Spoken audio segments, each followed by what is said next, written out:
सत्संग शुरू करने से पहले एक विनम्र निवेदन है।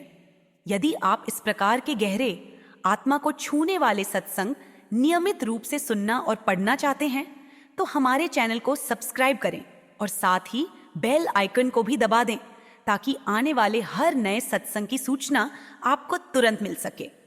आज के सत्संग का विषय है पूर्ण गुरु। पूरा गुरु वही है जो हमें तन मन की सीमा से ऊपर उठाकर उस शब्द के सहारे हमारे सच्चे घर तक ले जाता है। संसार में गुरु बहुत मिल जाते हैं, उपदेश देने वाले भी मिल जाते हैं, ग्रंथों की व्याख्या करने वाले भी मिल जाते हैं, पर आत्मा को ऊपर उठाने वाला वही होता है जो स्वयं शब्द से जुड़ा हो और दूसरों को भी उसी शब्द से जोड़ दे। आत्मा का मार्ग कोई बाहर का रास्ता नहीं है, यह भीतर की यात्रा है और भीतर जाने का द्वार केवल शब्द है।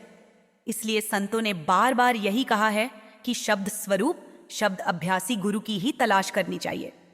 स्वामी जी महाराज अपनी वाणी में स्पष्ट फरमाते हैं, गुरु सोई जो शब्द सनेही, शब्द बिना दूसर नहीं सेई, शब्द कमावे सो गुरु पूरा, उन चरणन को होई जा धूरा।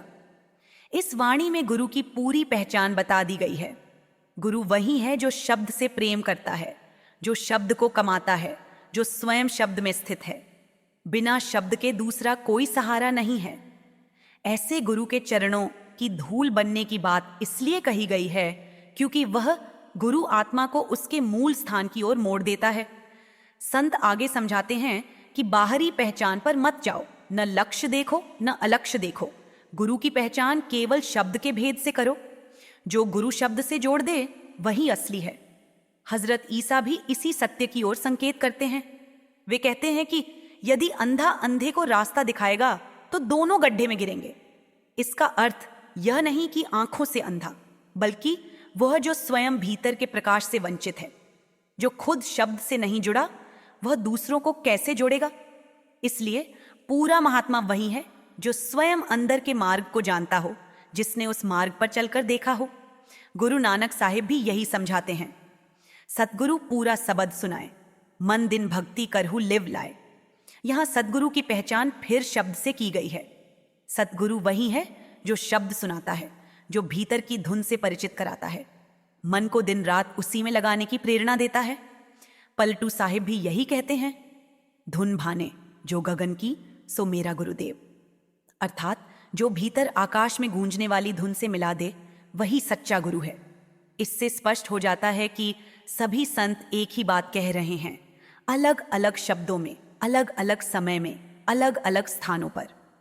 पूरे और सच्चे गुरु की यही पहचान है कि वे हमारी आत्मा को अनहद शब्द के साथ जोड़ देते हैं। जैसे ही ऐसा गुरु मिल जाता है, प्रेमी अपने भीतर उस शब्द की ऊंची और मीठी आवाज को सुनना शुरू कर देता है। शुरू शुरू में यह ध्वनि घंटी की आवाज के समान प्रतीत होती है। गुरु अर्जन देव जी लिखते हैं, घंटा जाका मुनि चहु कूट। गुरु नानक साहिब फरमाते हैं, जिन नानक सतिगुरु पूरा, वाजे ताके अनहद तूरा। जहां पूरा सतगुरु मिलता है वहां अनहद शब्द स्वयं बजने लगता है। यह कोई कल्पना नहीं है, यह कोई मन का खेल नहीं है। ये वह दिव्य संगीत है जो कभी बंद नहीं होता, जो निरंतर चलता रहता है। यह वही ईश्वरीय आवाज है जो हर जीव के भीतर पहले से गूंज रही है, पर मन के शोर में दब जाती है। सच्चे सद्गुरु अपने सेवक को उस शब्द को सुनने का भेद बताते हैं। वे तरीका बताते हैं कि कैसे भीतर जाकर उसी शब्द में समाया जाए। गुरु स्वयं उस शब्द या नाम के साथ जुड़ा होता है और वही जुड़ाव शिष्य को भी प्रदान करता है। गुरु देह में रहते हुए भी शब्द से जुड़ा होता है और देह छोड़ने के बाद भी उसी शब्द स्वरूप से शिष्य की संभाल करता है। हजरत ईसा इसी सत्य की ओर संकेत करते हुए कहते हैं कि तुम मेरे भीतर समाये हुए हो और मैं परमात्मा के भीतर समाया हुआ हूं। जिसने मुझे देखा उसने पिता को देखा। इसका भाव यह है कि गुरु और शब्द अलग अलग नहीं हैं। बाहर दिखाई देने वाला गुरु भीतर के शब्द से जुड़ा होता है और उसी का प्रतिनिधि होता है। स्वामी जी महाराज लिखते हैं, शब्द भेद तुम गुरु से पाओ, शब्द माहे फिर जाए समाओ। वास्तव में गुरु का असली रूप शब्द ही है। शरीर तो उस शब्द ने केवल इस संसार के जीवों को समझाने और चेताने के लिए धारण किया है। गुरु और शिष्य दोनों को ही यह शरीर यहीं छोड़ जाना है। शिष्य का असली स्वरूप आत्मा है और आत्मा का असली घर शब्द है। गुरु शरीर छोड़ने के बाद भी शब्द स्वरूप से शिष्य की रहनुमाई करता रहता है। बाइबल में हजरत ईसा कहते हैं कि जब वे शरीर में थे तब उन्होंने बातें कहीं, लेकिन बाद में सांत्वना देने वाला आएगा, जो पवित्र आत्मा है, जो सब कुछ याद दिलाएगा। इसका अर्थ यही है कि देह के बाद भी शब्द स्वरूप मार्गदर्शन बना रहता है। वास्तव में शब्द ही गुरु है। वही इस दुनिया में शरीर धारण करके जीवों को मालिक तक पहुंचाने का माध्यम बनता है और फिर अपना काम पूरा करके उसी में समा जाता है। मनुष्य की आत्मा भी उसी शब्द की किरण है। जब किसी सच्चे गुरु का सहारा मिल जाता है तो आत्मा वापस उसी शब्द में जा मिलती है। गुरु नानक साहिब फरमाते हैं, शब्द गुरु सुरति धुन छेला। शब्द गुरु है, सुरत शिष्य है और धुन वही रास्ता है। जो संत पहले हो चुके हैं वे निस्संदेह पूर्ण संत थे, पर उनसे आज सीधा लाभ नहीं उठाया जा सकता। जैसे बीमार व्यक्ति पुराने वैद्यों से इलाज नहीं करा सकता, उसे वर्तमान वैद्य के पास जाना पड़ता है। जैसे पुराने राजाओं से आज के झगड़ों का फैसला नहीं हो सकता, वैसे ही आत्मा की आज की बीमारी के लिए जीवित देहधारी गुरु की आवश्यकता होती है। गुरु की जरूरत इसलिए है क्योंकि वह हमारे जैसा मनुष्य होकर हमें भीतर का मार्ग समझा सकता है। यदि केवल पुराने महात्माओं की किताबें पढ़कर काम हो सकता तो वे स्वयं देह में क्यों आते? संसार का कोई भी काम बिना शिक्षक के नहीं सीखा जा सकता। इंजीनियरिंग और चिकित्सा जैसी विद्या तक बिना गुरु के नहीं आती, तो यह रूहानियत जो सबसे सूक्ष्म विषय है बिना पूर्ण मार्गदर्शक के कैसे आएगी? रूहानियत में वही आगे बढ़ सकता है जिसे कोई ऐसा रहबर मिले जो स्वयं अंदर की मंजिलों पर गया हो। भले ही असली गुरु शब्द है, पर जब तक वही शब्द मनुष्य के रूप में प्रकट होकर हमारा हाथ न पकड़े तब तक हम उसे भीतर पकड़ नहीं सकते। इसीलिए गुरु नानक साहिब फरमाते हैं, वाणी गुरु गुरु है वाणी, विच वाणी अमृत सारे। सदगुरु शब्द है और शब्द ही सदगुरु है। उसी शब्द में असली मुक्ति है। सदगुरु अपने शिष्यों को सदा उसी शब्द की ओर प्रेरित करते हैं।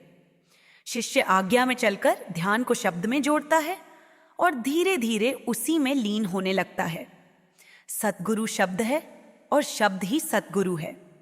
उस शब्द के भीतर ही असली अमृत छिपा हुआ है। सदगुरु अपने शिष्यों को बार बार उसी शब्द की ओर प्रेरित करते हैं।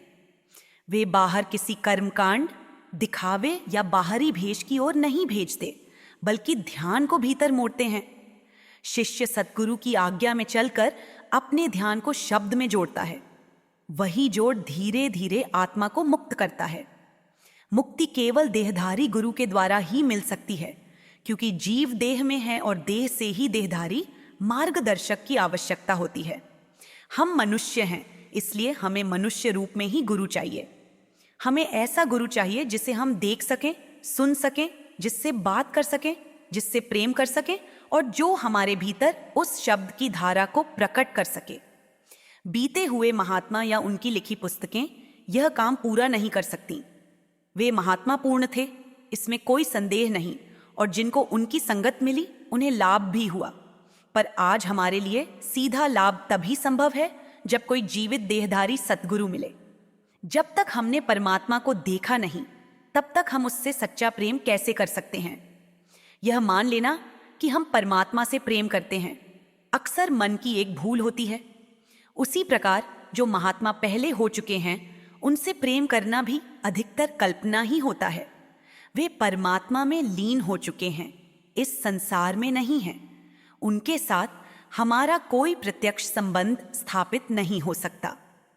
अब तो आवश्यकता किसी ऐसे जीवित सतगुरु की है जिससे प्रेम पैदा हो सके और वही प्रेम धीरे धीरे हमें परमात्मा के प्रेम में लगा सके। सच्चे और पूरे संत दो प्रकार के होते हैं। एक वे जो जन्म से ही संत होते हैं, जो सीधे सचखंड से आते हैं। दूसरे वे जो शब्द का अभ्यास करके अपने सद्गुरु की दया और मेहर से अंदर की मंजिलों को तय करके संत बनते हैं। जब हम सतगुरु की शरण में आते हैं तो वे हमें केवल नाम देकर निश्चिंत नहीं हो जाते। बल्कि हमें हमारे असली घर तक पहुंचाने की जिम्मेदारी लेते हैं।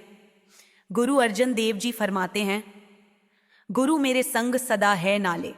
और आगे कहते हैं, गुरु की दात न मेटे कोई, जिस वक्त में तिस तारे सोई, अर्थात गुरु की दी हुई दात कभी मिटती नहीं। जिस पर गुरु की कृपा हो जाती है उसी का उद्धार होता है। हजरत ईसा भी यही कहते हैं कि वे अपने शिष्यों को अनंत जीवन देते हैं और कोई उन्हें उनके हाथ से छीन नहीं सकता। जिन पर सतगुरु अपनी छाप लगा देते हैं उन्हें मृत्यु के बाद यमदूतों के साथ नहीं जाना पड़ता। नाम की जो पूंजी गुरु देता है उसे कोई छीन नहीं सकता। हजरत ईसा ने बहुत स्पष्ट शब्दों में कहा, पृथ्वी और आकाश मिट जाएंगे पर मेरे शब्द कभी नहीं मिटेंगे। अर्थात यह संसार नष्ट हो सकता है पर शब्द कभी नष्ट नहीं होता। वही शब्द आत्मा को मृत्यु से पार ले जाता है। स्वामी जी महाराज भी यही फरमाते हैं कि संत बीज बो देते हैं और जिसमें सामर्थ्य होती है वही बीज फलता है। गुरु अर्जन देव जी कहते हैं, मेरा गुरु परमेश्वर सुखदाई, पार ब्रह्म का नाम दृढ़ाई। ऐसे सतगुरु मृत्यु के समय अपने सेवक की रक्षा के लिए स्वयं उपस्थित रहते हैं और यमदूतों के साथ नहीं जाने देते। सतगुरु हमारे सच्चे मित्र और रक्षक हैं, केवल इस संसार में ही नहीं बल्कि मृत्यु के समय भी वही नूरी स्वरूप में हमारी संभाल करते हैं। गुरु नानक साहिब फरमाते हैं, साजन से ही नाल में चल दिया नाल चलन, जिथे लेखा मंगिए तिथे खड़े दिसन आसी। अर्थात सच्चा मित्र वही है जो जीवन में भी साथ चले और मृत्यु के समय भी साथ खड़ा दिखाई दे। दुनिया में हमारे बहुत से रिश्तेदार और मित्र होते हैं पर वे अक्सर जीवन में ही साथ छोड़ देते हैं। मृत्यु के समय तो कोई भी साथ नहीं जाता। केवल संत ही ऐसे होते हैं जो यमदूतों के भय से भी बचा लेते हैं। सतगुरु की शरण में आने के बाद धर्मराज का भय समाप्त हो जाता है। गुरु नानक साहिब फरमाते हैं, धर्मराय दर कागद फाड़, जन नानक लेखा समय बा। नाम का सिमरन करने से सारे पाप कट जाते हैं और धर्मराज के कागज फट जाते हैं। हजरत ईसा भी कहते हैं कि धन्य हैं वे जो प्रभु का शब्द सुनते और संभालते हैं। जो शब्द को पकड़ लेता है वह मृत्यु से पार होकर जीवन में प्रवेश कर जाता है। ऐसे संत दुर्लभ होते हैं पर संसार में सदा मौजूद रहते हैं। हर युग में सच्चे जिज्ञासुओं को नाम का दान देने के लिए संत आते रहे हैं। गुरु नानक साहिब फरमाते हैं, जुग जुग संत मिले प्रभ तेरे। महात्मा किसी खास जाति, धर्म या देश तक सीमित नहीं होते। वे किसी भी युग में किसी भी स्थान पर आ सकते हैं। एक समय में एक से अधिक महात्मा भी हो सकते हैं। वे समाज पर बोझ बनकर नहीं आते बल्कि अपनी मेहनत की कमाई से जीवन बिताते हैं और संगत की निस्वार्थ सेवा करते हैं। गुरु नानक साहिब ने स्वयं खेती की, परिवार का पालन किया और संगत की सेवा की। वे फरमाते हैं, घाल खाए किछु हथों दे, नानक राह पछाने से। जो गुरु या पीर बनकर लोगों से मांगता फिरता है उसके चरणों में मत पड़ो। सच्चा संत वही है जो अपनी मेहनत से कमाता है और मुफ्त सेवा करता है। हजरत ईसा भी कहते हैं, तुम्हें मुफ्त मिला है, मुफ्त ही दो। कबीर साहिब ने सारी उम्र कपड़े बुनकर गुजारा किया। उनके पास राजा रानी जैसे शिष्य थे, फिर भी उन्होंने कभी किसी से कुछ नहीं मांगा। उन्होंने उदाहरण देकर दिखाया कि संसार में रहते हुए भी मालिक की भक्ति की जा सकती है। संत यह नहीं सिखाते कि घर बार छोड़कर जंगलों में चले जाओ। जंगलों में जाने से इच्छाएं समाप्त नहीं होती। इच्छाएं मन में होती हैं और मन साथ ही चला जाता है। जब फिर संसार का सामना करना पड़ता है तो वही इच्छाएं और भी जोर से उभर आती हैं। संसार में रहते हुए हमें भोजन, कपड़े और घर की आवश्यकता होती है। जंगल में जाने से ये आवश्यकताएं समाप्त नहीं हो जाती। उल्टा हम समाज पर बोझ बन जाते हैं। संत समझाते हैं कि संसार में रहते हुए भी संसार से ऊपर उठा जा सकता है। जैसे विवाहिता स्त्री अपने माता पिता के घर रहते हुए भी मन से अपने पति से जुड़ी रहती है, वैसे ही हमें संसार में रहते हुए भी मन को मालिक से जोड़े रखना है। संत यही उपदेश देते हैं कि गृहस्थ जीवन में रहते हुए मेहनत की कमाई खाते हुए नाम का अभ्यास करो। हमें ऐसे ही महात्मा की खोज करनी चाहिए और उनसे शब्द या नाम का भेद लेना चाहिए। गुरु नानक साहिब फरमाते हैं, संतह गुरमुख पूरा पाई, नामो पूज कराई बाहा। अर्थात जिसे पूरा सतगुरु मिल जाता है वही नाम की सच्ची पूजा करता है। सच्ची भक्ति और सच्ची पूजा वही है जो हमें शब्द या नाम की कमाई की ओर ले जाए। गुरु अमरदास जी का यह वचन हमें बार बार यही समझाने के लिए है कि परमात्मा तक पहुंचने का कोई दूसरा मार्ग नहीं है। वे फरमाते हैं, सच्चे शब्द सच्ची पथ हुई, विन नामे मुक्ति न पावे कोई, विन सतगुरु को नाव न पाए प्रभ ऐसी बनत बनाई। अर्थात सच्चे शब्द से ही सच्ची प्रतिष्ठा मिलती है। नाम के बिना कोई भी मुक्ति प्राप्त नहीं कर सकता। सतगुरु के बिना नाम की प्राप्ति नहीं हो सकती, क्योंकि मालिक ने स्वयं ऐसा ही नियम बनाया है।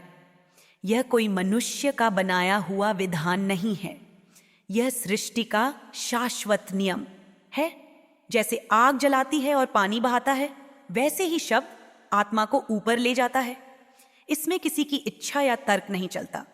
हजरत ईसा भी इसी सत्य की ओर संकेत करते हैं जब वे कहते हैं, मैं तुमसे सच कहता हूं, जब तक मनुष्य दोबारा जन्म नहीं लेता वह खुदा की बादशाहत नहीं देख सकता।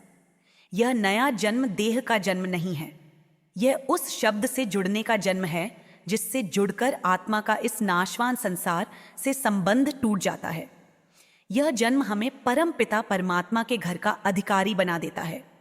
गुरु नानक साहिब भी यही फरमाते हैं, सतगुरु के जन्म में गवन मिटाया। अर्थात सतगुरु के द्वारा मिला हुआ यह नया जन्म जन्म मरण के चक्र को समाप्त कर देता है। हजरत ईसा एक और स्थान पर फरमाते हैं, अब उस शब्द के कारण जो मैंने तुमसे कहा है तुम शुद्ध हो। अर्थात जिस शब्द से जोड़ा गया है उसी ने पापों का भार उतार दिया है। परमात्मा स्वयं स्वतंत्र है, वह जिस प्रकार चाहे अपने मिलने का मार्ग बना सकता है। हमें यह सोचने का अधिकार नहीं कि हम अपने मन से भक्ति का तरीका बना लें और वही मालिक को स्वीकार्य हो जाए। जो भक्ति उसे मंजूर है वही सच्ची भक्ति है और वह है शब्द या नाम की कमाई। गुरु नानक साहिब स्पष्ट शब्दों में कहते हैं, विन नामे होर पूजा न होई, भरम भुली लोकाई। दुनिया भ्रम में भटक रही है, नाम के बिना कोई पूजा स्वीकार नहीं होती। मनुष्य कर्मकांड, बाहरी दिखावे और रस्मों में उलझकर इस 84 के जेल खाने में घूमता रहता है। नाम के बिना मुक्ति का कोई रास्ता नहीं है। फिर गुरु साहिब समझाते हैं, नाम विसार चले अनमार्ग, अंतकाल पछताई है। जो नाम की कमाई का मार्ग छोड़कर किसी और रास्ते पर चलता है उसे मृत्यु के समय पछताना पड़ता है। तब समझ आता है कि जीवन का कीमती समय व्यर्थ की बातों में नष्ट कर दिया। और आगे फरमाते हैं, विन नामे दर ढोई नाही तजम कर खुबारी। नाम के बिना मालिक के दरबार में प्रवेश नहीं मिलता और यमदूतों के हाथों कष्ट भोगने पड़ते हैं। यही बात स्वामी जी महाराज भी समझाते हैं। गुरु कहें खोल कर भाई, लग शब्द अनाहद जाई, विन शब्द उपाय न दूजा, काया का टेन कूजा। हाया शब्द या नाम की कमाई के बिना देह के बंधनों से छुटकारा पाने का कोई दूसरा उपाय नहीं है। जब तक पूजा पाठ, दान पुण्य, इन सब का फल अवश्य मिलता है, पर वह फल भी देह के दायरे में ही मिलता है। उस फल को भोगने के लिए फिर देह धारण करनी पड़ती है। हम बड़े राजा बन सकते हैं, स्वर्ग तक पहुंच सकते हैं, बड़े पद और प्रतिष्ठा पा सकते हैं, पर ये सब भोग योनियाएं हैं। निश्चित समय के बाद फिर 84 के चक्र में लौटना पड़ता है। केवल नाम की कमाई ही आत्मा को सदा के लिए देह के बंधनों से मुक्त करती है। गुरु नानक साहिब फरमाते हैं, सच्चा उरय सबू को ऊपर सच्चा आचार। संसार के सभी कर्मों का फल नाम की कमाई के फल से नीचे है। वे सभी काल के दायरे में रहते हैं। नाम की कमाई का फल सबसे ऊंचा है, क्योंकि वही हमें काल से पार ले जाती है। जो चीज काल से परे से आती है वही काल से बाहर ले जा सकती है। शब्द सचखंड से उठता है, इसलिए वही आत्मा को सचखंड तक पहुंचाता है। स्वामी जी महाराज फरमाते हैं, शब्द कमाई कर हे मीत, शब्द प्रताप काल को जीत, शब्द घाट तू घट में देख, शब्द ही शब्द पीव को पेक, शब्द कर्म की रेख कटावे, शब्द शब्द से जाए मिलावे, शब्द बिना सब कूटा ज्ञान, शब्द बिना सब थोथा ध्यान, शब्द के बिना सारा ज्ञान खोखला है और सारा ध्यान व्यर्थ है। गुरु नानक साहिब भी यही कहते हैं, हरि नामे तुल न पूजय, सब डिट्ठी ठोक बजाए। नाम के समान कोई दूसरी भक्ति नहीं है। उन्होंने सब कुछ परख कर देख लिया। गुरु साहिब आत्मा की स्थिति को एक सुंदर उदाहरण से समझाते हैं। आत्मा तोते के समान है और यह शरीर पिंजरे के समान। तोता पिंजरे से प्यार कर बैठता है और तरह तरह की बोलियां बोलता है। उसी तरह आत्मा इस देह से प्रेम कर बैठी है। कभी हंसती है, कभी रोती है, कभी सुख दुख भोगती है। यदि आत्मा इस देह का मोह छोड़ दे और भीतर रखे गए शब्द रूपी अमृत को पीना शुरू कर दे तो वह सदा के लिए मुक्त हो सकती है। गुरु अर्जन देव जी समझाते हैं, अनेक कर्म किए बहुत तेरे, जो कीजे सो बंधन पैरे। नाम के बिना किए गए सभी कर्म बंधन ही बनते हैं। जैसे गलत मौसम में बीज बो दिया जाए तो कितनी भी मेहनत कर ली जाए, फसल नहीं मिलती। कलयुग में मुक्ति का एकमात्र सही बीज नाम या शब्द की कमाई है। स्वामी जी महाराज फरमाते हैं, कल जुग करम धर्म नहीं कोई, नाम बिना उद्धार न होए। गुरु रामदास साहिब कहते हैं, कल जुग राम नाम बोए था, गुरमुख पार लंघाई। कलयुग में नाम ही नाव है जो पार लगाती है। हर युग की परिस्थितियां अलग रही हैं। सतयुग में आयु लंबी थी, स्वास्थ्य अच्छा था, मन इतना चंचल नहीं था। त्रेता और द्वापर में भी स्थिति अलग थी। कलयुग में आयु कम है, स्वास्थ्य कमजोर है और मन अत्यंत चंचल है। 5 मिनट भी एकाग्र होकर बैठना कठिन है। इसलिए कलयुग में संतों ने बहुत उदारता से नाम का प्रचार किया है। मन हमें नाम की कमाई की ओर जाने नहीं देता। वह हमें पूजा पाठ, कर्मकांड, जप तप और दान पुण्य में उलझाए रखता है। गुरु नानक साहिब फरमाते हैं, दूजा कर्म सब लोग संतहु, मन मुख थाय न पाई। सबद मरे मन निर्मल संतहु, ए पूजा थाय पाई। मन के पीछे चलकर की गई भक्ति हमें ठिकाने तक नहीं पहुंचाती। हमारा ठिकाना सचखंड है और मन की सीमा ब्रह्म तक है। नाम की कमाई ही मन को निर्मल करती है और आत्मा को उसके असली घर तक पहुंचाती है। स्वामी जी महाराज समझाते हैं, फोकट धर्म पकड़कर जूझे, बने न शब्द जुगत पारा। यदि पानी मथे हाथ कुछ नहीं, क्षीर मथन आलस भारा। पानी मतने से कुछ नहीं निकलता, दूध मतने से मक्खन निकलता है। इसी तरह बाहरी कर्मकांडों से कुछ नहीं मिलता, शब्द के अभ्यास से ही सार प्राप्त होता है। गुरु नानक साहिब फरमाते हैं, शब्द विसारण तिन्हा ठौर न ठाव, भरमी भूले जे सुंझे घर काव। जो शब्द को भूल जाते हैं उनका न इस लोक में ठिकाना होता है न परलोक में। इसलिए संत समझाते हैं कि नाम रूपी दौलत को भीतर इतना संभाल कर रखो कि उसकी खुशबू बाहर न जाए। यह दौलत संसार के किसी बाजार में बिकती नहीं। इसकी कीमत केवल एक ही है, अपने आप को मालिक के हवाले कर देना। जिस हालत में वह रखे उसी में रहते हुए नाम की कमाई करनी है। यही सच्ची भक्ति है, यही सच्ची पूजा है और यही जीवन का असली उद्देश्य है।